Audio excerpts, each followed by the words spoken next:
আল্লাহ তাআলা বলেন, ওয়ানাদাউল মাওয়াজিনাল কিসতা লিয়াউমিল কিয়ামাহ, আমি কিয়ামতের দিন ইনসাফের দাড়িপাল্লা দাঁড় করাবো। ইনসাফের দাড়িপাল্লা মানে আল্লাহ নিজেই যেন ব্যাখ্যা দিচ্ছেন, ফালা তুজলামু নাফসুন শাইআ, কারো উপর বিন্দু মাত্র জুলুম হবে না। এই বিন্দু মাত্রের মানে কি আল্লাহ যেন নিজেই ব্যাখ্যা দিচ্ছেন, ওয়া ইন কানা মিসকালা হাববাতিন মিন খারদাল আতাইনা বিহা, কেউ যদি একটা সরিষা দানা পরিমাণও কিছু করে, ভালো কাজ হোক মন্দ কাজ হোক, সওয়াবের কাজ হোক গুনার কাজ হোক, আল্লাহ বলেন হিসাবের জন্যে আমি ওই ছোট্ট কাজটাকেই পাল্লায় দাড়ি পাল্লায় উঠায়া দিব। এই প্রক্রিয়াটাই আল্লাহর হিসাবের জন্য যথেষ্ট। এটাই হচ্ছে আয়াতের মোটামুটি তর্জমা। এই আয়াতকে সামনে রেখে মুফাসসিরিনে কেরাম হাসরের মাঠে মানুষের শ্রেণী করেছেন চারটা। কয়টা? কথা বলা লাগবে আমার সাথে। কয়টা? মূলত পাঁচটা, কিন্তু আমরা একটা আলোচনায় আনবো না, এই জন্য আমরা বলবো চারটা। ঠিক আছে? এই চার শ্রেণী বের করা এটা কোনো জটিল কঠিন বিষয় না, আপনারাও পারবেন। আমি একটা সূত্র শিখাইয়া দিই। বলেন তো আমাকে, দাড়ি পাল্লার পাল্লা থাকে কয়টা? যদি বলেন দুইটা। ধরেন আপনি ধান মাপবেন, ধান এক পাল্লায় পাথর রাখছেন, আরেক পাল্লায় ধান দেন নাই, মাপা যাবে? কেন যাবে না? আমি যা শিখাইয়া দিব ওইটাই বলবেন। বয়ানের শেষ পর্যন্তই আমি জিজ্ঞেস করব কেন, কেন তো জবাব এটাই দিবেন। কেন মাপা যাবে না? বলেন পাল্লা একটা খালি। সবাই না বললে তো কাম হইব না। বলেন মাপা কেন যাবে না? পাল্লা খালি না, পাল্লা একটা খালি। এক পাল্লায় তো 80 পাথর, তো পাল্লা খালি কেমন হইল? বলেন পাল্লা একটা খালি। ঠিক এর উল্টাও হইতে পারে। এক পাল্লায় ধান রাখছি, আরেক পাল্লায় পাথর দেই নাই, মাপা যাবে? কেন যাবে না? পাল্লা একটা খালি। মাশাআল্লাহ। হাসরের মাঠে আল্লাহর আদালতে এমন কিছু মানুষ আসবেন যাদের নেকির পাল্লায় নেকি তো আছে, কিন্তু গুনার পাল্লায় গুনাহ নাই একটাও। আপনারাই বলেন তো তাদের আমল মাপা যাবে? কেন যাবে না? পাল্লা একটা খালি। এই তো লাইনে আসছে। তাদের ব্যাপারে আল্লাহর সিদ্ধান্ত, তারা বিনা হিসাবে জান্নাতে চলে যাবে। তাদের হিসাব হবে? কেন হবে না? পাল্লা একটা খালি। মাশাআল্লাহ। ঠিক এর উল্টা আসবে আরেক শ্রেণী, যাদের গুনার পাল্লায় গুনাহ তো আছে, কিন্তু নেকির পাল্লায় নেকি নাই একটাও। বলেন তাদের আমল মাপা যাবে? কেন যাবে না? পাল্লা একটা খালি। তাদের ব্যাপারে আল্লাহর সিদ্ধান্ত, ফালা নুকিমু লাহুম ইয়াউমাল কিয়ামাতি ওয়াজনা, আমি ওদের আমল মাপবো না, তারা বিনা হিসাবে জাহান্নামে যাবে। হিসাব হবে? কেন হবে না? পাল্লা একটা খালি। এই দুই প্রকার, দুই শ্রেণী গেল মানুষের। এক শ্রেণী যারা বিনা হিসাবে জান্নাতে যাবেন, আরেক শ্রেণী যারা বিনা হিসাবে জাহান্নামে যাবে। আর বাকি কয় শ্রেণী? দুই শ্রেণী। ওই দুই শ্রেণীর নেকির পাল্লায় নেকিও আছে, গুনার পাল্লায় গুনাও আছে। কারো নেকিরটা ভারী হবে, কারো গুনারটা ভারী হবে। যদি নেকিরটা ভারী হয় তার ব্যাপারে আল্লাহর কি সিদ্ধান্ত? আল্লাহ নিজেই বলেছেন সূরাতুল কারিআর মধ্যে, فَأَمَّا مَنْ ثَقُلَتْ مَوَازِينُهُ فَهُوَ فِي عِيشَةٍ رَاضِيَةٍ, যার নেকির পাল্লা ভারী সে জান্নাতি। وَأَمَّا مَنْ خَفَّتْ مَوَازِينُهُ فَأُمُّهُ هَاوِيَةٌ, যার গুনার পাল্লা ভারী সে জাহান্নামী। ভাই কয় গ্রুপ হয়েছে? তাড়াতাড়ি বলেন কয় গ্রুপ হয়েছে? বিনা হিসাবে জান্নাত, বিনা হিসাবে জাহান্নাম, হিসাব সহ জান্নাত, হিসাব সহ জাহান্নাম। এই যে চার শ্রেণীর প্রথম শ্রেণী, যাদের নেকির পাল্লায় নেকি আছে, গুনার পাল্লায় গুনাহ নাই একটাও। তারা কারা? যেই ওলামাদের ডাকে আপনারা এসেছেন, আল ইহসান উলামা পরিষদ, তারা যে আকীদা লালন করেন, এদেশের হক্কানি ওলামারা যে আকীদা লালন করেন, ওলামায়ে দেওবন্দ যে আকীদা লালন করে, সেটা হচ্ছে সমস্ত নবী মাসুম, নিষ্পাপ। কোন নবী জিন্দেগিতে কোনো গুনাহ করেন নাই। বলেন নবীরা কি? নবীরা কি? নবীরা কোনো গুনাহ কেন করেন নাই সেটা ভিন্ন সাবজেক্ট, এটা লম্বা আলোচনার বিষয়। কিন্তু যেহেতু কথা আনছি একটু বলে দিই, নবীরা কেন গুনাহ করেন নাই এর অনেক কারণ আছে। তার মধ্যে একটা অন্যতম কারণ হচ্ছে সমস্ত নবীকে আল্লাহ নিজেই গুনাহ থেকে বাঁচায় রাখছেন। বলেন আমাকে, নবীরা গুনাহ কেন করেন নাই? আবার প্রশ্ন আসবে আপনাদের, আল্লাহ খালি নবী করে কেন বাঁচাইলেন, আমাদেরকে কেন বাঁচান না? তো এটারও জবাব আছে। সূরা হজ 17 নম্বর পারার একদম শেষ পৃষ্ঠা আল্লাহ বলেন, আল্লাহু ইয়াসতাফি মিনাল মালাইকাতি রাসূলান ওয়া মিনান নাস। আল্লাহ বলেন সমস্ত রাসূল আমি আল্লাহ নির্বাচন করছি। রাসূল কার নির্বাচন? কোন রাজা বাদশার নির্বাচন। যেহেতু রাসূলদেরকে নবীদেরকে আল্লাহ নির্বাচন করেছেন, এই জন্যে আল্লাহ নবীদের সবাইকে গুনাহ থেকে বাঁচায় রাখছেন। কেন? নবীরা যদি গুনাহ করেন তো আল্লাহর নির্বাচনটাই প্রশ্নবিদ্ধ হয়ে যাবে, যে আমাদেরকে গুনাহ থেকে বাঁচাইতে আপনি কাদেরকে নবী বানাইয়া পাঠাইলেন, তারা নিজেরাই তো গুনাহ করে। আল্লাহর নির্বাচন যেন প্রশ্নবিদ্ধ না হয়, ওই জন্যে আল্লাহ তাআলা সমস্ত নবীকে নিজেই গুনাহ থেকে বাঁচায় রাখছেন। যেমন হযরত ইউসুফ আলাইহিস সালাতু ওয়াস সালাম, নাম শুনছেন? দেখতে কেমন ছিলেন? আমার মতন কালা বেটা। কেমন? আল্লাহ কত সুন্দর, অনেক কত। বলেন যে এর চেয়ে সুন্দর আল্লাহ কাউকে বানান নাই, বানাবেন না। বইলা থাইমেন না দোস্ত, না বইলা সাথে সাথে বলবেন তবে। কি বলবেন? বলেন ঠিক করে, এর চেয়ে সুন্দর আল্লাহ কাউকে বানান নাই, বানাবেন না, বানাবেন না। তবে বলে, তবে মানে তবে আমাদের নবীজি সাল্লাল্লাহু আলাইহি সাল্লাম ছাড়া আমার নবীর সৌন্দর্যের সাথে কারো সৌন্দর্যের তুলনা হয় না। হযরত ইউসুফ ছিলেন ফর্সা সুন্দর, আর আমার নবী চোখের দিকে তাকালে মনে হতো এর চেয়ে সুন্দর চোখ আর হইতে পারে না। ঠোঁটের দিকে তাকালে মনে হতো রাজ্যের সব সৌন্দর্য ওই এক টুকরো মুস্কি হাসির মধ্যেই যেন আল্লাহ দিয়া রাখছেন। হযরত ইউসুফের সৌন্দর্যে পাগল হয়েছে মিশরের মেয়েরা, বিশেষ করে ফার্স্ট লেডি জুলাইখা। হুজুরের কাছে বারবার প্রেমের প্রস্তাব দেয়, হুজুর প্রত্যাখ্যান করে। হুজুর চিনছেন তো, বড় হুজুর। একদিন জুলাইখা একদম রোমের ভিতরে নিয়ে আটকাইছে, 7 দরজা ভিতরে, তাফসীর কিতাবে আসছে। হযরত ইউসুফ দেখছেন আমি তো ফেসে গেছি, দরজা তো আটকাই দিয়া কাজের বেডি চলে গেছে। হযরত ইউসুফ তখন কি করেছেন? কোরআন আল কারীমের 23, 24, 25, 26 সূরা ইউসুফের এই আয়াতগুলোর তাফসীর পড়বেন, বড় মজার গল্প। আল্লাহ বলতেছেন, وراودته التي هو في بيتها عن نفسه وغلقت الأبواب وقالت هيت لك قال معاذ الله إنه ربي أحسن مثواي إنه لا يفلح الظالمون।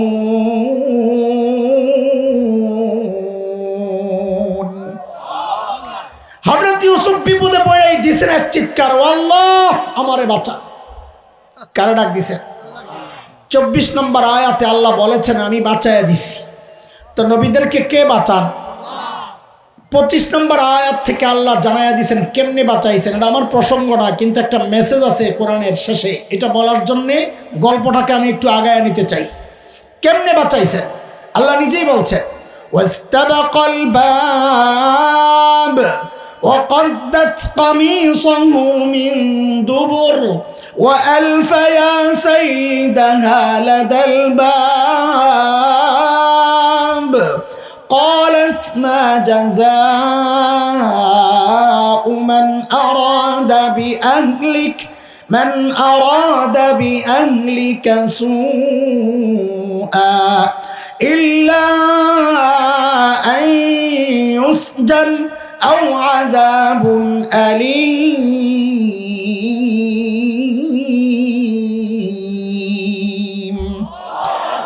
হযরত ইউসুফ দৌড় দিয়েছেন দরজার দিকে, জুলাইখাও পিছনে পিছনে যায়, আমার সে পেছন দিয়া থাবা। আল্লাহ, হুজুরের জামা কম দামি কাপড়, থাবার লগে লগে জামা গেছে পিছন দিয়া ছিঁড়া। আপনারা আবার মনে করেন না ওই ডরে বুঝি মোটা কোট্টট পরে আড়ি, কে আবার থাবা টাবা মারে, আল্লাহ মাফ করুক। যেই না দরজার সামনে গেছে দরজা খাট করে খুলে গেছে। চিৎকার করে বলেন না খুলছেন কে? এক দরজা, দুই দরজা, 3, 4, 5, 6, 7 নম্বর দরজা খুইলাই যায়া পড়ছে জামাইয়ের সামনে। মিশরের গভর্নর হাতে নাতে ধরা খাইলে কি মাথায় বুদ্ধি আছে? বেডি জাগায় পল্টি মারস। কি বলে? আপনার স্ত্রীর সাথে অপকর্মের চেষ্টা যে করলো আর কি শাস্তি হওয়া উচিত। দেখছেন নি কারবার? সোরের মার বড় গলা।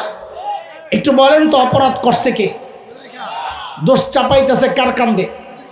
আরে হুজুরের কান্দে বলেন না, আমার একটু বলতে সুবিধা হয়। বলেন দোষ করছে কে? চাপাইতেছে কার কান্দে? দোষ করছে নিজে, চাপায় আরেকজনের কান্দে, হুজুরের কান্দে। পুরাই হাসিনা স্টাইল। কথা ঠিক নেই? আচ্ছা শোনেন, খেয়াল করেন। বিচার দিছে জামাইয়ের কাছে। এই ওলামারা আমার সাথে জবাব দিয়ে, বিচার দিছে কার কাছে?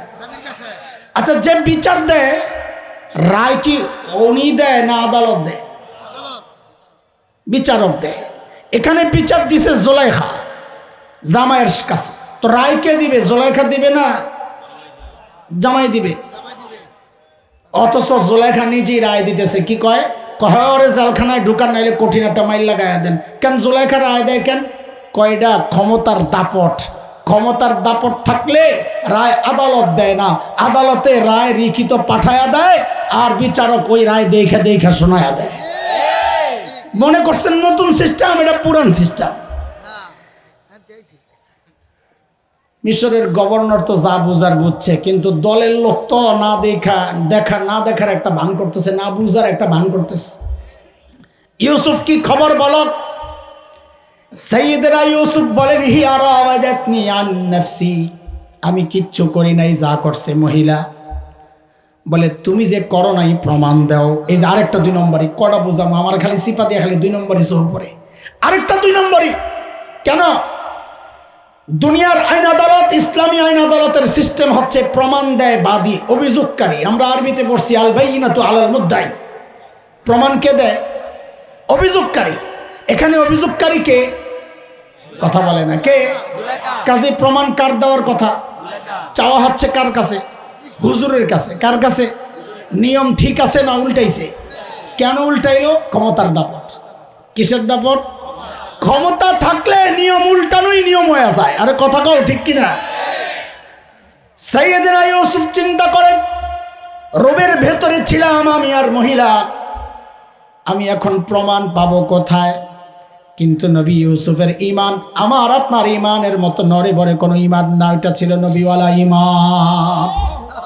হযরত ইউসুফ চিন্তা করলেন, যেই আল্লাহর কাছে আমি সাহায্য চেয়েছি ওই আল্লাহ আমাকে একা ছাড়তে পারেন না। এর মধ্যেই দেখে একটা কান্নার আওয়াজ ভাইসা আসতেছে অন্দর মহল থেকে। কার কান্না? মুফাসসিররা লেখেন মিশরের গভর্নরের বউ জুলাইখার ফুফাতো বোন আসছিল বেড়াইতে।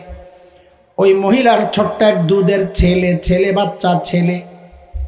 আল্লাহ বাচ্চার মুখ দিয়ে এমন কান্না বের করছেন, থামার কোনো নামগন্ধ নাই, যেন কান্নার একটা রেকর্ড ছাড়া দিছে। ওয়া ওয়া ওয়া। বুঝছস নি রে কথা বলা ভাই?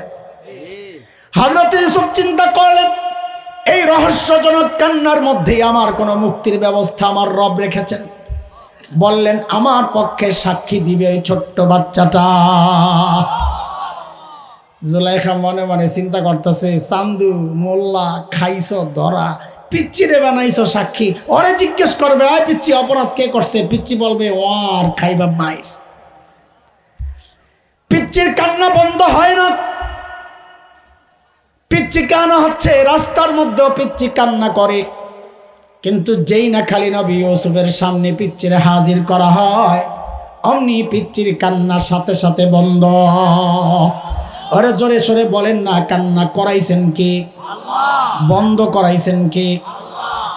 জুলাইখার স্বামী জিজ্ঞেস করে, রে পিচ্চি অপরাধ কে করেছে বল।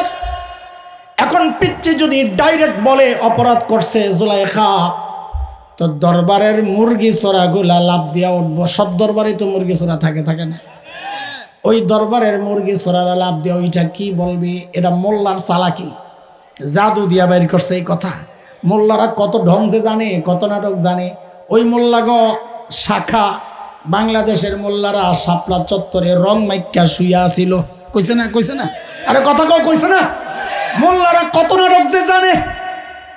আল্লাহ তাআলা এই কথা যেন বলতে না পারে, আল্লাহ তাআলা ওই পিচ্চির মুখ দিয়া কথা এমন সাইজ করে বের করছেন, নড়াচড়ার সুযোগ নেই।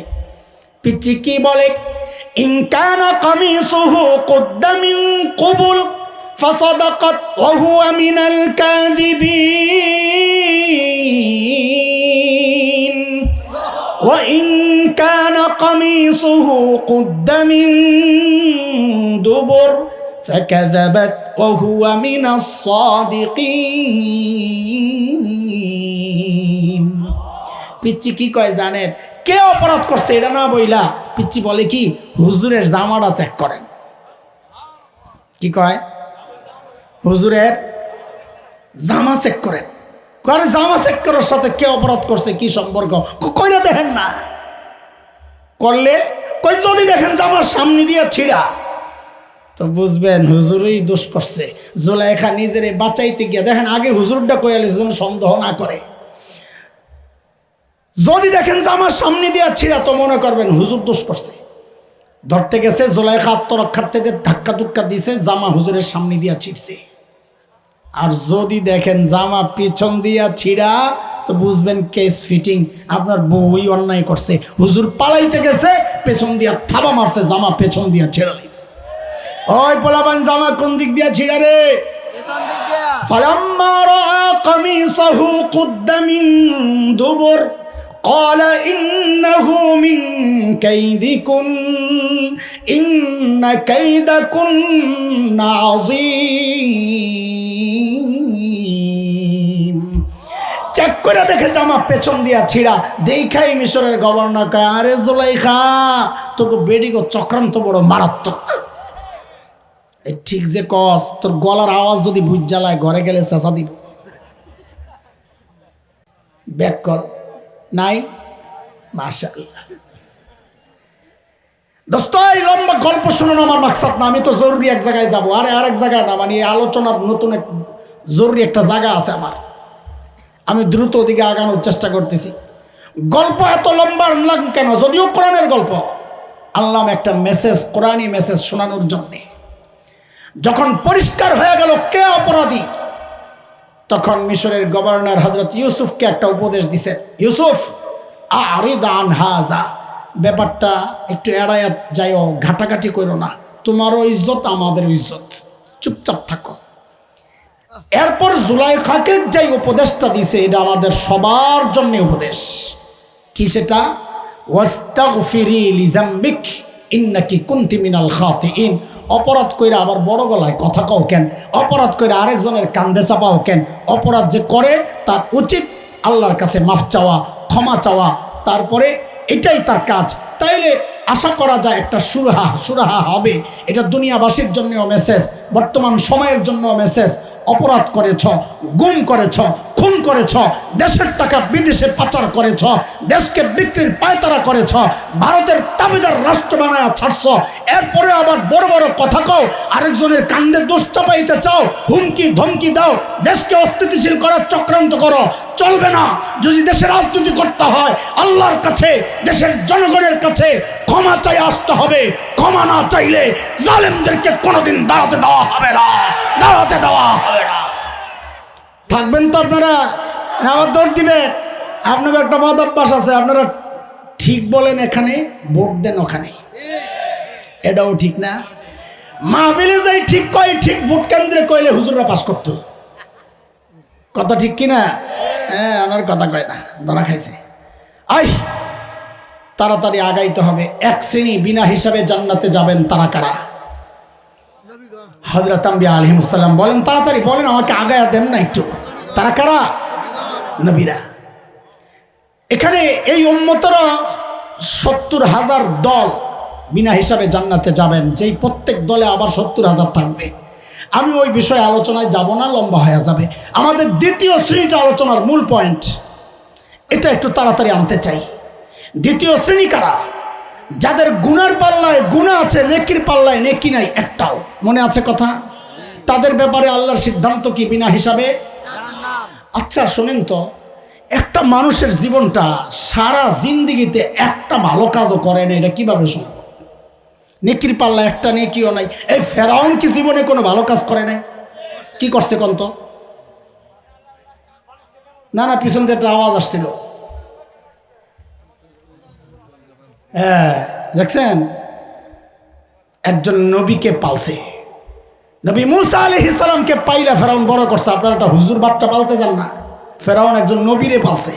এটা কম বড় কাজ? অনেক বড় কাজ না, এটা দামি কাজ না।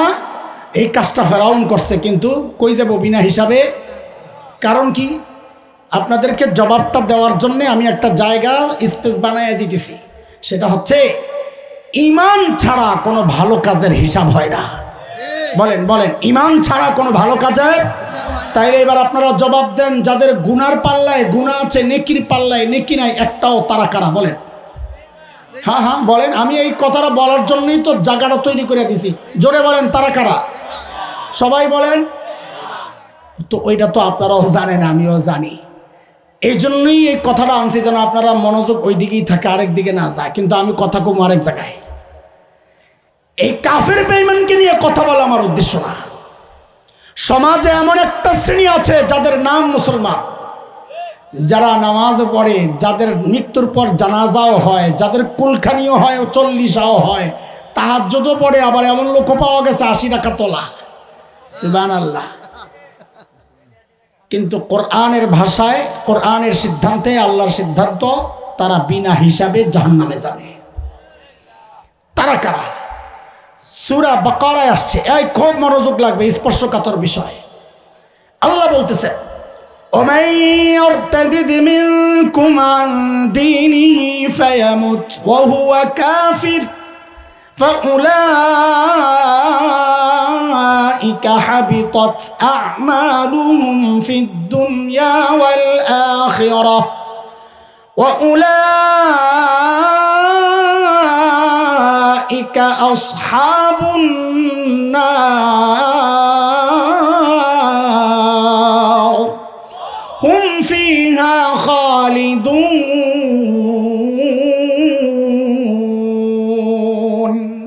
আল্লাহ বলেন, যারা মুরতাদ হয়ে গেছে তাদের সমস্ত আমল বাতিল। সমস্ত আমল বাতিল মানে নেকির পাল্লা খালি, নেকির পাল্লা খালি মানে বিনা হিসাবে। মুরতাদ কারা? এ ভাই, মুরতাদ কারা এই ব্যাখ্যায় আমি যাব না, লম্বা সময় দরকার। আপাতত একটা সহজ অর্থ আমরা আলোচনা করি। মুরতাদ মানে হচ্ছে, বলেন, যারা ইসলাম থেকে বের হয়ে গেছে। বলেন সবাই, সবাই বলেন, তাড়াতাড়ি বলেন। মুরতাদ মানে এতটুকু বুঝছেন? তাইলে এবার একটা জরুরি কথা শুনে। গত শতাব্দীর শ্রেষ্ঠ 5 জন আলেম যদি উলামাদেরকে দায়িত্ব দেন বের করার, তো অধিকাংশের লিস্টের মধ্যে যেই মহান মনীষী থাকবেন তিনি হচ্ছেন শেখ আবুল হাসান আলী নদভী রহমতুল্লাহ আলাইহি। হযরত প্রায় 40 বছর আগে একটা কথা বলে গেছেন। আল্লাহু আকবার। আমাদের বড়দের ফিরাসত, দূরদৃষ্টি, যেন সেই কথাটা তিনি বাংলাদেশের এই সমাজ ব্যবস্থার দিকে তাকায়া তাকায়া বইলা গেছেন। হযরত কি বলেছেন জানেন? আরে মুরতাদ মানুষ নবীর যুগেও হয়েছে সাল্লাল্লাহু আলাইহি ওয়াসাল্লাম, সাহাবীদের যুগেও হয়েছে, এই যুগে হচ্ছে তার চেয়ে 1000 গুণ বেশি। কথাটা অনেকের কাছে কেমন কেমন লাগবে যে নবীর যুগেও মানুষ ইসলাম থেকে বের হয়ে গেছে, কি কয়? হ্যাঁ, আমি একটা উদাহরণ দিই, তাহলে বুঝবেন আপনারা। মক্কা বিজয়ের দিন নবীজি যখন মক্কায় ঢুকেন, তো নবীজি সাধারণ ক্ষমা ঘোষণা করছিলেন। কি বলে? লা তাসরিবা আলাইকুমুল ইয়াউম, আজকে কোনো প্রতিশোধ নাই, আমি সবাইকে মাফ করে দিলাম। কিন্তু কিছু মানুষের নাম বলেছেন নবীজি, এদেরকে ছাড় দেওয়া হবে না। মালউনিনা আইনামা সুকিফু উখিযু ওয়া কুতিলু তাকতিলা, এদেরকে যেখানেই পাওয়া যাবে ধৈরাই হত্যা করতে হবে। এই মানুষগুলো কারা? ঐতিহাসিকদের মধ্যে সংখ্যা নিয়ে কিছু ভিন্ন মত থাকলেও সবচেয়ে শক্তিশালী মত যেটা আমাদের সিরাতে মুস্তাফায় আছে, অথবা শেখ ইবনে তাইমিয়া রহমতুল্লাহ আলাইহির বিখ্যাত কিতাব আস-সারিমুল মাসলুল আলা শাতিমির রাসূল, আমাদের বর্তমানে বাংলাদেশের লাইব্রেরিগুলোতে এটা আসছে কিনা আমি জানি না, তবে কেউ পড়তে চাইলে ইসলামিক ফাউন্ডেশনে কিতাবটা আছে, আমি ইসলামিক ফাউন্ডেশনের লাইব্রেরি থেকে পড়ছি, কেউ পড়তে চাইলে ওখানে চলে যাবেন। এই আসসারিমুল মাসলুল আলা শাতিমির রসুলে শেখ ইবনে তাইমিয়া রহমতুল্লাহ আলাই 15 জনের নাম আনছেন। কয়জন? আব্দুল্লাহ ইবনে খাতাল, কুরতুনা, উরাইনা, সাররা, মাকিস ইবনে সুবানা, হুয়াইরিস ইবনে নাকিদ, আব্দুল্লাহ ইবনে জিবিয়ারা, আব্দুল্লাহ ইবনে সাদ ইবনে আবি সারাহ, ইকরামা ইবনে আবি জাহেল, হুবার ইবনুল আসওয়াদ, হুবাইরা বিনতে আবি ওয়াহাব আল মখজুমি, হারিস ইবনে তলাতিল, কাব ইবনে জুহাইর, ওয়াহশি ইবনে হারব, হিন্দা বিনতে উতবা। এই 15 জনের নাম নবীজি বলেছেন এদেরকে যেখানেই পাওয়া যাবে ধৈরাই হত্যা করতে হবে। এই 15 জনের একটা ছিল আব্দুল্লাহ ইবনে খাতাল, শুরুর যে নামটা। এই আব্দুল্লাহ ইবনে খাতাল কাবার গিলাফ দিয়ে নিজেরে জড়াইছে, লুকাইছে। সবাই দূরে দূরে গেছে গা, ওই দুনিয়ার শয়তান। ওই জায়গায় কাবার গিলাফ দিয়ে নিজেরে জড়াইয়া রাখছে, লুকাইছে। কি জন্য জানেন? আবেগ নিয়ে খেলতে চায়, মুসলমানের আবেগ নিয়ে খেলতে চায়। বর্তমান সময়ের শয়তানিগুলা বোঝার জন্য এগুলা বোঝা লাগবে। ও মনে করছে কাবারে মুসলমান ইজ্জত করে, কাবার গিলাফ দিয়া ঢাকলে আমারে মনে হয় ছেড়া দিব। ঠিক এই চিন্তাটা এখন কোন রাজনীতিবিদ করে। সারা জীবন হুজুরের বিরুদ্ধে, আলেমের বিরুদ্ধে, মাদ্রাসা শিক্ষার বিরুদ্ধে, দ্বীনের বিরুদ্ধে। কিন্তু যেই নির্বাচন আসে তো দেখা যায় ওরা আমাদের আবেগ নিয়ে খেলে। ওরা জানে টুপি একটা মুসলমানের আবেগের জায়গা, হিজাব একটা আবেগের জায়গা, তাসবিহ একটা আবেগের জায়গা। যেই নির্বাচন আসে আস্তে করে ওই শয়তানটাই দেখবেন টুপি টাপি লাগায়া পুরা হাসান বসরি। কিরে মুসলমান, কথা কও। এই 2 নম্বরই তো আর ধোকা খাওয়া যাবে না, কথা ঠিক আছে? আব্দুল্লাহ ইবনে খাতাল রে দূর থেকে হযরত আলী দেখছেন, পাও দেখা যায়। মগায় বড়িয়ানা ডাকছে, পাও তো নিচে দিয়া খালি। হযরত আলী খোলা তরবারি নিয়ে দিছেন দৌড়। আরো 2 সাহাবী হযরত আলীকে দেখছেন, আব্দুল্লাহ ইবনে খাতাল রে দেখে নাই। দেখছে আলী দৌড় মারছে। কিছু বুঝা না বুঝা চিন্তা করে নাই, চিন্তা করছে আলী খামাকা দৌড় দেওয়ার পাবলিক না, নিশ্চয়ই কাস্টমার একটা পাইছে, ওরাও সাথে দৌড় মারছে। কাবার ভেতর গিলাফের ভেতর থেকে আব্দুল্লাহ ইবনে খাতালকে বাইশ করছেন হযরত আলী। শরীর থেকে কল্লা আলাদা কইরা বর্ষার মধ্যে এরকম ঝুলাইয়া মাকাম ইব্রাহিম এবং হাজরে আসওয়াদের মাঝখানে গাড়ছে। কেন? দুনিয়ার মানুষকে দেখাইছে আল্লাহর নবীকে যারা গালি দেয় ওদের শাস্তি এমনটাই হওয়া উচিত। দোস্ত, এই গল্প শোনানো আমার উদ্দেশ্য না, আমি খালি এদিক ওদিক জায়গা। এই আব্দুল্লাহ ইবনে খাতাল ছিল মুসলমান, নবীর যুগের মুসলমান, মদিনাতে ছিল। আর ইতিহাস পড়লে দেখা যায় মদিনার রাখালদেরকে হত্যা করে ওই পশুগুলা নিয়ে মক্কায় পালায় আসে, ইসলাম ত্যাগ করে। তাহলে আমাদের দলিলের জন্য যেটা দরকার ছিল, নবীর যুগেও মানুষ ইসলাম থেকে বের হয়েছে, প্রমাণিত। সাহাবীদের যুগেও বের হয়েছে। যেমন আজকের রিয়াদের কাছে এক অঞ্চল আছে ইয়ামামা নাম। ওই ইয়ামামা অঞ্চলের একটা বড় গোত্র বনু হানিফ। এই বনু হানিফের এক অসভ্য নাম হচ্ছে মুসাইলিমা, যে পরবর্তীতে আমাদের কাছে পরিচিত মুসাইলিমাতুল কাজ্জাব, যে মিথ্যা নবুয়তের দাবি করেছিল। হযরত আবু বকর রাদিয়াল্লাহু আনহুর সময়ে তার অনুসারী যারা, তারা ইসলাম থেকে বের হয়েছে সাহাবী যুগে। হযরত শেখ আবুল হাসান আলী নদভী বলে, খুব মনোযোগ আল্লাহর ওয়াস্তে। শেখ আবুল হাসান আলী নদভী বলে, মুরতাদ মানুষ ওই যুগেও হয়েছে, এই যুগে 1000 গুণ বেশি হচ্ছে। পার্থক্য কি? পার্থক্য খালি সংখ্যায় না, গভীর এক ভয়ঙ্কর বিষয় এটা। পার্থক্য হচ্ছে ওই যুগে যারা মুরতাদ হয়েছে সে নিজেও জানতো আমি মুসলমান নাই, ইসলাম থেকে বের হয়ে গেছে। যেই সমাজে মুরতাদ হয়েছে সমাজ জানতো আমি ইসলামে নাই, সে ইসলামে নাই, ইসলাম থেকে বের হয়ে গেছে।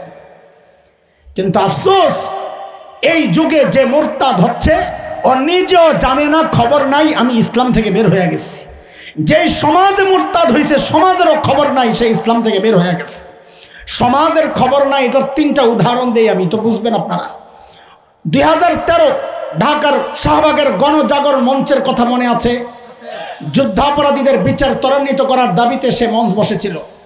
সেই গণজাগরণ মঞ্চের আড়ালে কিছু নাস্তিক কুলাঙ্গার ব্লগার সেখানে বসে বসে আমাদের প্রিয় নবীজি সাল্লাল্লাহু আলাইহি ওয়াসাল্লামের বিরুদ্ধে এমন সব ভয়ঙ্কর লেখালেখি করছিল, একজন ইমানদার হিসাবে এটা সহ্য করার মতো না। ওই সময়ের এক দুষ্ট ছিল রাজীব হায়দার, ব্লগ চালাতো থাবা বাবা।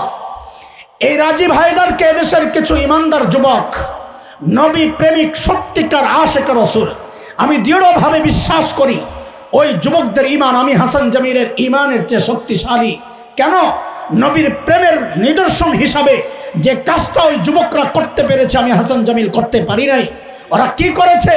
আল্লাহর নবীকে গালি দেওয়াই রাজীব হায়দারকে হত্যা করেছিল। একজন নবীর দুশমনের শাস্তি এইটাই তো হওয়া চাই, কথা কম ঠিক কিনা? রাজীব হায়দারকে যখন হত্যা করে, আপনারা আগে বলেন রাজীব হায়দার মুসলমান না কাফের? মুরতাদ। কি সে কি? নাম তো সুন্দর রাজীব হায়দার, কিন্তু মুরতাদ।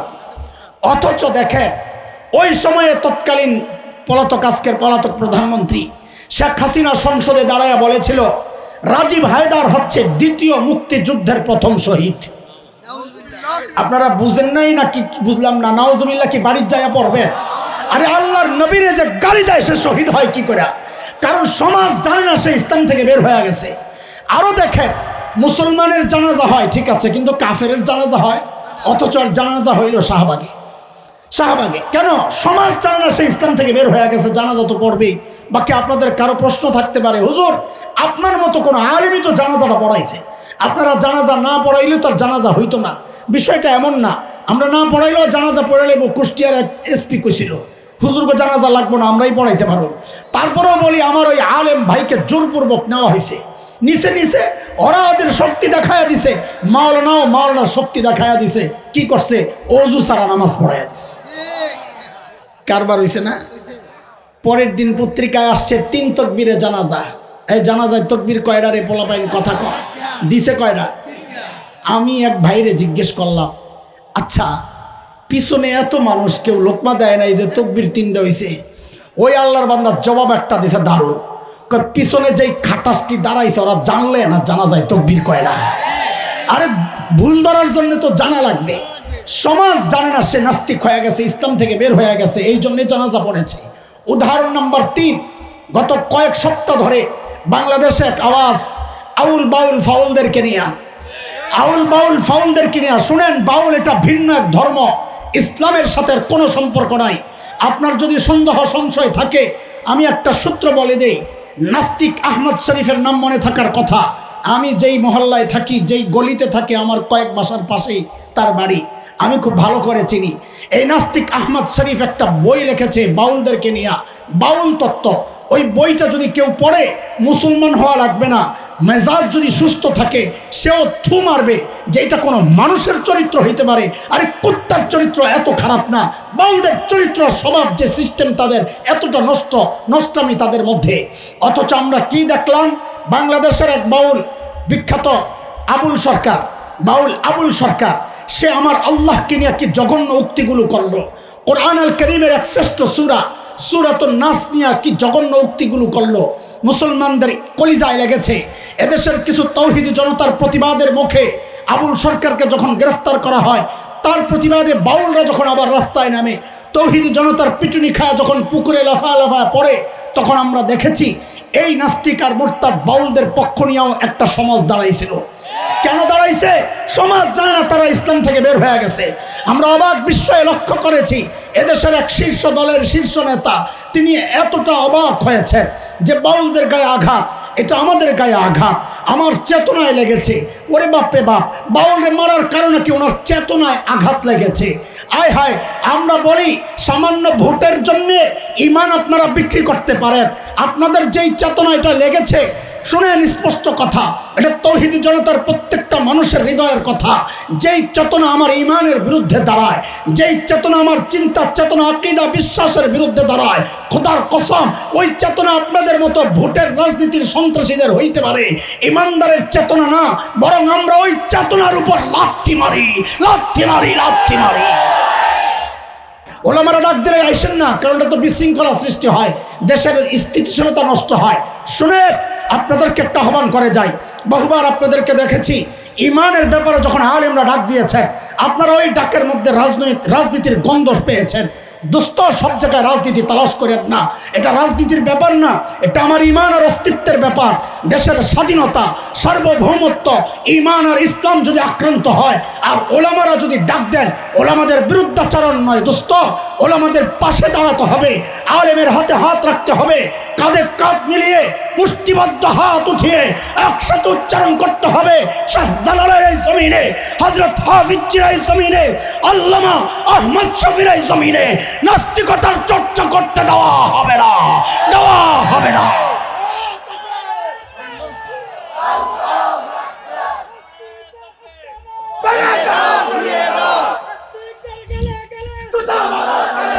মুহতারাম হাজরিন, দাঁড়ান, একটা স্লোগান ঠিক করে লই। ওই যে আপনারা স্লোগান দেন নাস্তিকদের আস্তানা ভেঙে দাও, গুড়িয়ে দাও, জ্বালিয়ে দাও, পুড়িয়ে দাও। আমার একজন সুশীল কত মানুষের লোকে চলিত হুজুর আপনারা ঘর বাড়ি জ্বালাইয়া দিবেন, অমানবিক কাজ। মতের ভিন্নতা থাকলে ঘর বাড়ি জ্বালাইয়া দিবেন। আমি কি, ওদের তো ধারণা ওরা বানরের সন্তান, তো মানুষের লগে থাকতে আইছে কে? ঘর বাড়ি জ্বালাইলে কই থাকবো এই চিন্তা আপনার না? জঙ্গল আছে না বানরের? জঙ্গলে যাইবো গা, আমগুলো লোকে থাকতে আইছে কে? আরে কথা কন, বুঝেন না কিছু ঘোরার দিন। এমন একটা বিষয় হচ্ছে বর্তমান নারীবাদীরা, এই যুবকরা খেয়াল করো, নারীবাদী হচ্ছে নাস্তিকতার এক চোরাই পথ, ইরতিদাদ আর ধর্মত্যাগের এক চোরাই পথ। নারীবাদ একটা স্লোগান, আসল হচ্ছে ইসলামের নানান বিধানকে ওরা বাধাগ্রস্ত করা, আঘাত করা। সেদিন শুক্রবার আমি আমার শাহবাগ তো আমার পাশে ক্রস করছি, ঢাকা ত্যাগ করব, দেখছি নারীবাদীরা মিটিং করতেছে, নারী পুরুষের সমান অধিকার চায়। এই মুসলমান, নারী পুরুষের সমান অধিকার মানি বুঝেন? আপনি কি মনে করছেন সমান অধিকার মানি ওরা চায় জামাই যদি টয়লেটে 10 মিনিট কাটায় বউরেও 10 মিনিট থাকার সুযোগ দেওয়া লাগবো, এই অধিকার চায় ওরা? না না, এইটা না, ওদের টার্গেট ইসলাম। শরীয়তের একটা বিধান, সূরা নিসা আয়াত নম্বর 11, 4 নম্বর পারা, লিজ্জাকারি মিসলু হাজ্জিল উনসায়াইন। শরীয়ত বলে ছেলে যা পাবে মেয়ে তা পাবে তার অর্ধেক, মেয়ে যা পাবে ছেলে পাবে তার ডাবল। একটু জোরে সোরে আওয়াজ করে বলতে হবে যুবক, এই সিদ্ধান্ত কি হাসান জামিলের? এই সিদ্ধান্ত আলী ইহসান উলামা পরিষদের? এই সিদ্ধান্ত হেফাজতে ইসলামের? এই সিদ্ধান্ত জামায়াতে ইসলামের? চিৎকার করে বলো, এই সিদ্ধান্ত কার? আল্লাহর সিদ্ধান্ত যদি কেউ অস্বীকার করে তার ঈমান থাকবে? কারো যদি সংশয় তৈরি হয় তার ঈমান থাকবে? অথচ দেখেন ওরা অপপ্রচারের মাধ্যমে এমন একটা অবস্থা তৈরি করছে, সাধারণ মুসলমান নামাজ পড়ে রোজার সব ঠিক আছে, আরে আমার মুসল্লি, সংশয় ঢুকে গেছে ভিতরে। আমার একদিন এসে বলে কি, হুজুর যাই বলেন না, এই বিধানটা না আমার কেমন কেমন জানি লাগে। ওর কথা শেষ হওয়ার আগে আমি মুখের দিকে তাকায় বলে দিছি, আপনার ইমানটা নিয়েও আমার কেমন কেমন জানি লাগে। কথা ঠিক আছে না ভুল বলছি আপনারা? এখন এটা কথা তো আমার না, এটা আল্লাহর কথা। 22 নম্বর পারার 2য় পৃষ্ঠা, সূরাতুল আহজাবের 36 নম্বর আয়াত, আল্লাহ বলেন, ওয়ামা কানা লিমুমিনিন ওয়ালা মুমিনাতিন ইযা কাদাল্লাহু ওয়া রাসূলুহু আমরা আন ইয়াকুনা লাহুমুল খিয়ারাতু মিন আমরিহিম। আল্লাহ আল্লাহর রাসূলের কোনো বিধান আসার পর কোনো কেমন কেমন লাগে বলার সুযোগ নাই, মেনে নেওয়ার নাম ইসলাম। কথা বলেন, মেনে নেওয়ার নাম। তারপরেও আমরা জানি দুর্বল ইমানওয়ালাদের ভেতরে একটু কেমন কেমন লাগতে পারে, এটা একটু পরিষ্কার করা দরকার। সময়ের আলেমদের আমাদের কাজ কি ভাই? আমাদের কাজ হচ্ছে উম্মতের ইমানের হেফাজত, পাহারাদারি করা, যেন কেউ চুরি করে ডাকাতি করে ওই ইমানকে ছিনায় নিতে না পারে। প্রত্যেকটা আলেমের দায়িত্ব এটা। সেই জন্য একটু ছোট্ট করে বলি, হয়তো আমার সময় শেষ হয়ে আসছে, একটু শোনেন। ওরা চায় সমান অধিকার, বলেন ওরা কি চায়? সমান বন্টন। এইভাবে বলেন তো আমার বুঝাইতে সহজ হবে। ওরা কি চায়? ইসলাম দিয়েছে ন্যায্য বন্টন। বলেন ইসলাম কি চায়? ওরা কি চায়? সমান বন্টন, ন্যায্য বন্টন। বুঝবেন না। এই পিছন থেকে একটা লম্বা হুজুর দাঁড়ান তো, সবাই মিলে বাছাই করেন একজন লম্বা। কই আলামিন সাহেব কই? আলামিন ভাই, আল্লাহ লম্বা বানাইছে, এমন করেন কেন? আয়েন না সামনে। কই? হায় রে, হেলা হেনাই ওই এদিকে দাঁড়ান, শ্রোতাদের দিকে তাকায়া। এসে ছোট একজনকে পাঠান,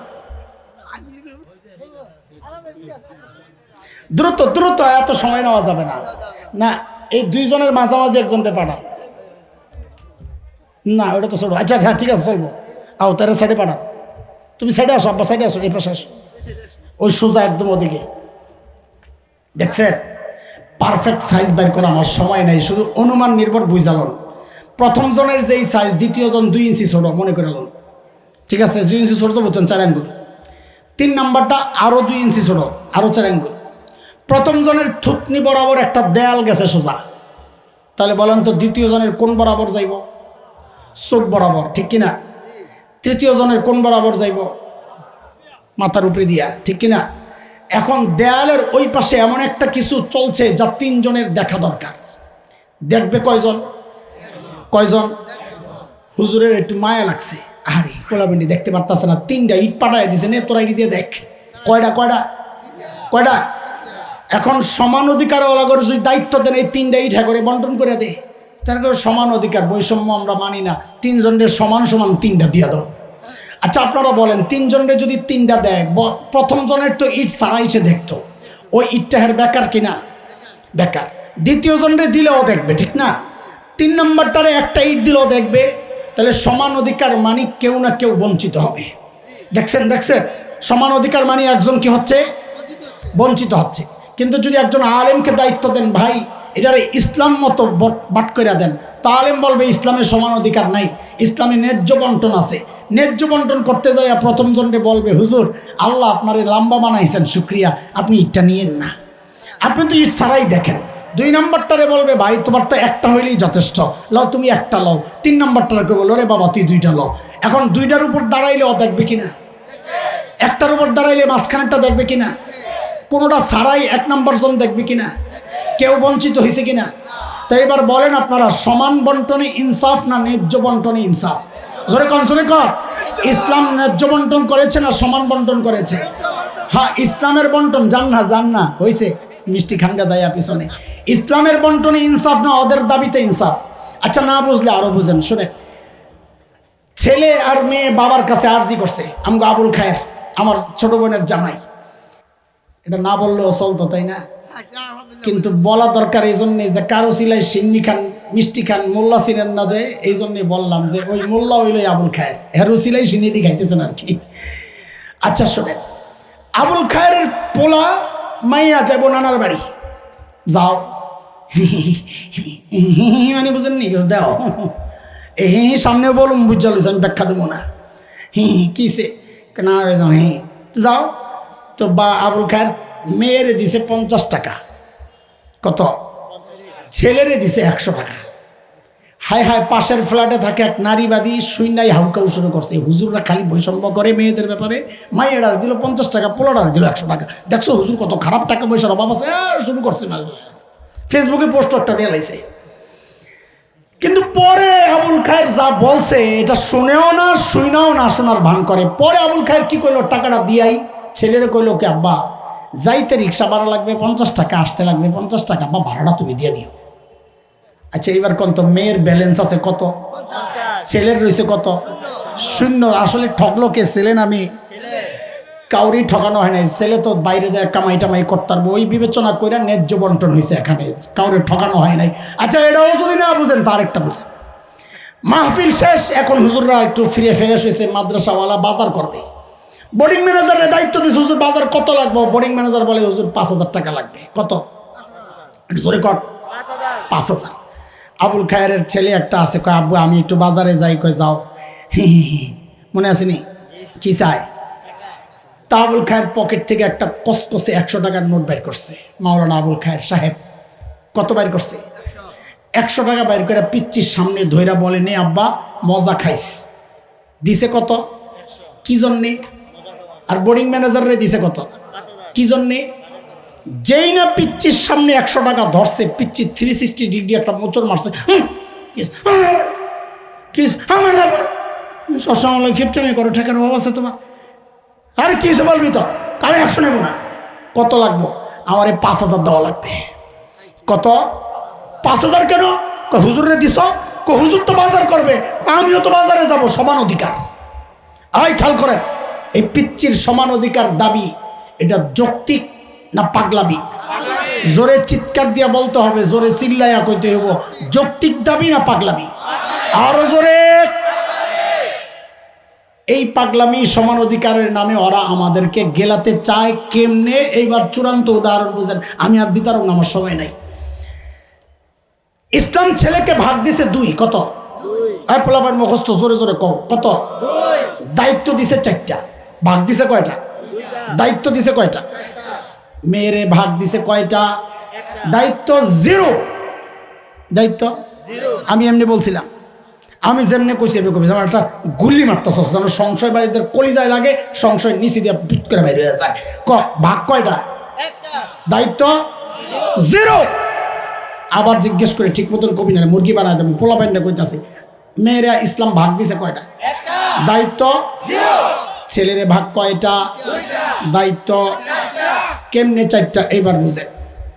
এক নম্বর, ও ছেলে, তুমি যদি স্বামী হও তো স্ত্রীর সব ভরণ পোষণের দায়িত্ব তুমি স্বামীর। দুই নাম্বার, ও ছেলে, তুমি যদি বাবা হও কন্যার ভরণ পোষণের দায়িত্ব সব তুমি বাবার। তিন নাম্বার, ও ছেলে, তুমি যদি সন্তান হও মায়ের সব ভরণ পোষণের দায়িত্ব তুমি সন্তানের। চার নাম্বার, ও ছেলে, তুমি যদি ভাই হও বোনের ভরণ পোষণের দায়িত্ব তুমি ভাইয়ের। বলেন ভাগ কয়টা? দায়িত্ব কয়টা? মাইসিনসনি ভাগ কয়টা? দায়িত্ব কয়টা? আবার আবার ভাগ কয়টা? দায়িত্ব কয়টা? চারটা। দায়িত্বের জন্য ভাগ দিছে দুইটা। কেন দুইটা? ওই চার গ্রুপে বাজার টাজার খরচপাতি কইরা চালাইতে। তো সংক্ষেপে বলেন দুই কেন বাজার করতে? বলেন দুই কেন? বলেন দুই কেন? মেয়েরে ভাগ দিছে ইসলাম কয়টা? দায়িত্ব কয়টা? দায়িত্ব আরো জোরে। কেমনে জিরো? ও মেয়ে, তুমি যদি স্ত্রী হও তোমার ভরণ পোষণের সব দায়িত্ব তোমার স্বামীর। দুই নাম্বার, ও মেয়ে, তুমি যদি কন্যা হও তোমার ভরণ পোষণের দায়িত্ব তোমার বাবার। তিন নাম্বার, ও মেয়ে, তুমি যদি মা হও তোমার ভরণ পোষণের দায়িত্ব তোমার বাবার। চার নাম্বার, ও মেয়ে, তুমি যদি বোন হও তোমার ভরণ পোষণের দায়িত্ব তোমার ভাইয়ের। বলেন তো ভাগ কয়টা? দায়িত্ব নাই। দায়িত্ব নাই। জোরে কোন দায়িত্ব নাই। ছেলের ভাগ কয়টা? দায়িত্ব কয়টা? মেয়ের ভাগ কয়টা? দায়িত্ব নাই। দায়িত্ব নাই, ভাগ কি জন্যে? বলে মজা খাইতে। কথা কয় না কি জন্যে? কি জন্যে? আরে কথা কর। ওই যে হুজুরের উদাহরণ বললে গেছেন না, হুজুর পোলারে 100 দিয়েছিল কি জন্যে?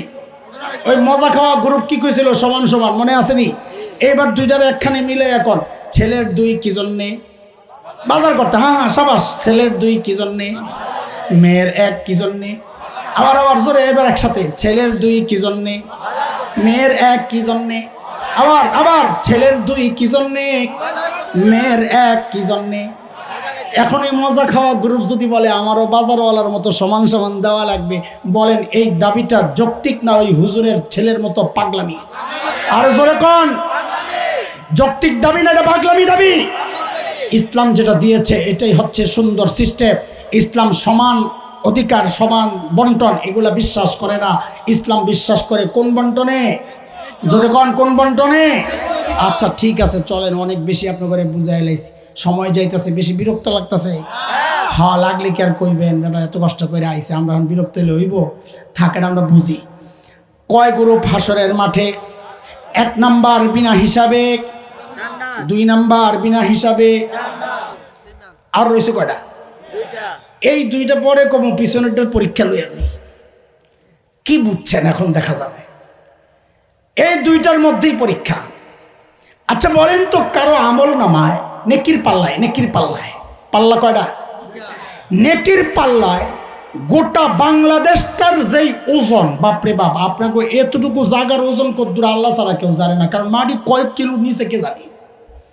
টোটাল মাটি, পানি, গাছ গাছালি, বিল্ডিং বুল্ডিং সহ সারা বাংলাদেশটার ওজন যেই পরিমাণ, এই পরিমাণ নেকি আছে নেকির পাল্লায়। এইবার বুঝে শুনে বলেন তো, পাল্লাটা ভারী না হালকা? জোরে কন, আরো জোরে চিৎকার করে। ভারী তো কইলেন, পরে আমি আরো আগামো যখন কথা, তখন কিন্তু আবার জোলাইখার মতো পোল্ট্রি মারা যাবে না, মনে থাকবো তো। কিন্তু গুনার পাল্লায় গুণা আছে, ভারত সমান গুণা।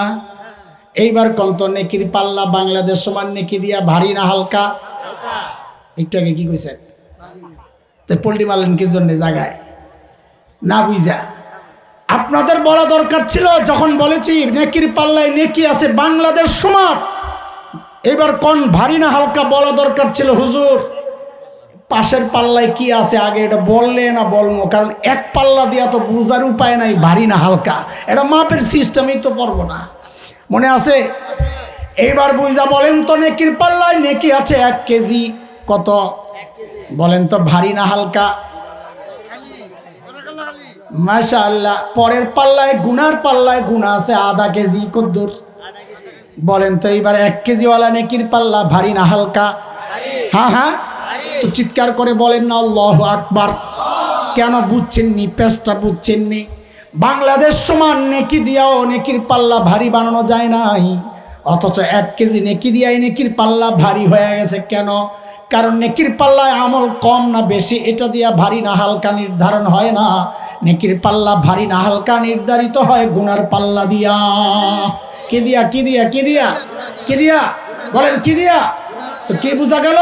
আমাদের মূল দৃষ্টি কই দেওয়া দরকার, নেকির পাল্লায় না গুনার পাল্লায়? জোরে কন, জোরে কন, কোন পাল্লায়? কোন পাল্লায়? হ্যাঁ, গুনার পাল্লায় দৃষ্টি দিব। কি? 2টা। কয় দৃষ্টি? এক হচ্ছে ভবিষ্যতে গুনাহ করব না, বলেন ইনশাআল্লাহ। কেমনে? গুনাহ ছেড়ে দিব তাই তো হয়। তবে আলেম ওলামা নেককারদের সাথে যত বেশি সম্পর্ক রাখবেন গুনাহ থেকে বাঁচা তত সহজ হবে ইনশাআল্লাহ। 2 নম্বর দৃষ্টি দিব হচ্ছে অতীতের গুনাহগুলা রাখবো না, বলেন ইনশাআল্লাহ। বলেন অতীতের গুনাহ, বলেন অতীতের গুনাহ। পদ্ধতি কি? এটার মতো সহজ পদ্ধতি দুনিয়ায় আর কিচ্ছু নাই। গুনার পাল্লা খালি করার মতো সহজ পদ্ধতি দুনিয়ায় আর কিচ্ছু, আমার অনুভূতি এটা। কেন জানেন? কেন বললাম? কারণ হচ্ছে আমার রব তার একটা নাম রাখছেন বড় আজীব, গফফার। কি নাম? বলেন না, কি নাম? আরো জোরে বলেন না। এই গফফার করে একটা ডাক দেন তো, ইয়া গফফার বলে একটা ডাক দেন। গফফার চিনেন? চিনেন? তো চিৎকার করে বলেন না আল্লাহু আকবার। আরো জোরে চিৎকার করে বলেন আল্লাহু আকবার, আল্লাহু আকবার। এরা দোস্ত শুনে, দুনিয়ার সবাই অপরাধী খোঁজে শাস্তি দেওয়ার জন্যে, পুলিশ অপরাধী খোঁজে শাস্তি দেওয়ার জন্যে, এমনকি মা বাবা ও সন্তান অপরাধ করলে খোঁজেন শাস্তি দেওয়ার জন্যে। গফফার ওই মালিকের নাম যিনি অপরাধীরে খুঁজেন মাফ করার জন্যে। আল্লাহু আকবার। সেই মালিক প্রতি রাতে আয়সা ডাকতে থাকেন, আলা মিন মুস্তাগফিরিন ফাগফিরালাহ। এই কে আসো, গুনাহ করছো, আও মাফ চাও, আমি মাফ করে দিব। এমন মালিক থাকতে গুনাহ নিয়ে ঘুমাইতে যাওয়ার মতো বোকামি কি আছে বলেন? আজকে শেষ পর্যন্ত থেকে আমাদের যে মহতারাম বুজুর্গ ভাই আসবেন তার কথা শুনে দোয়ার মাধ্যমে মাহফিল শেষ করে তারপরে যাব ইনশাআল্লাহ। ঠিক আছে ইনশাআল্লাহ।